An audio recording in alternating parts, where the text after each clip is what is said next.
Congress party వాళ్ళు చేస్తున్నారు అందరు. కాంగ్రెస్ పార్టీలో దాంట్లో రాకపోతే మేము ఏమైనా చేస్తామని అంటుంది.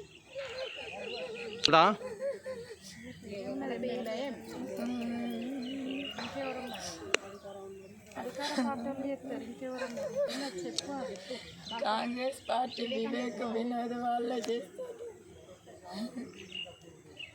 అంతే చేసేది కాంగ్రెస్ పార్టీ వాళ్ళు.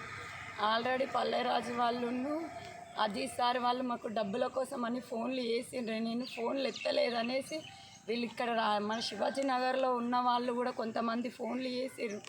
ఎందుకంటే టీఆర్ఎస్ పార్టీ నుంచి వెళ్ళి కాంగ్రెస్ పార్టీకి వస్తేనే సరే, లేకపోతే మిమ్మల్ని ఏదైనా చేస్తామని అన్న. ఆల్రెడీ మొన్ననే చెప్పారు, నాకు ఇల్లు కూడా దొబ్బేస్తామని అన్నారు. మేము టీఆర్ఎస్ పార్టీ నుండి గెలిచినాం కాబట్టి మేము టీఆర్ఎస్ పార్టీలనే ఉంటామని చెప్పినాం. లేకపోతే మిమ్మల్ని ఏదైనా చేస్తామని అన్నారు. ఇదంతా చేసేది అజీత్ సారు, పల్లెరాజు, శివాజీనగర్లో కొంతమంది కాంగ్రెస్ కార్యకర్తలు అందరూ చేస్తారు.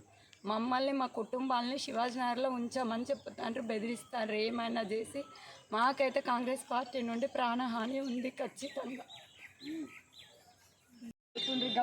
గావ అక్కడ కట్టేసి ఉంటావు, ఇప్పుడు నువ్వు కట్టేస్తావా లేకపోతే లేదన్న.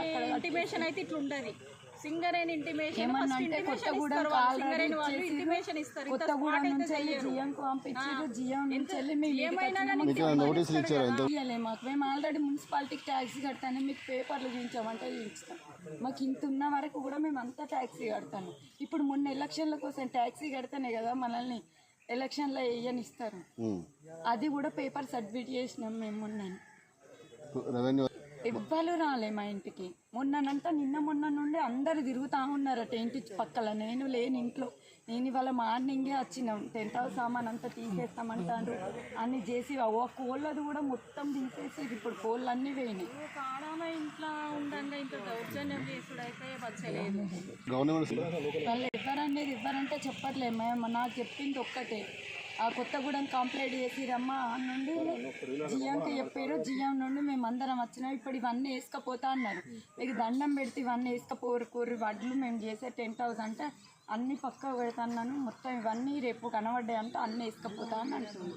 రేపటి వరకు మొత్తం ఖాళీ చేయకపోతే మొత్తం వేసుకపోతా అంటాను.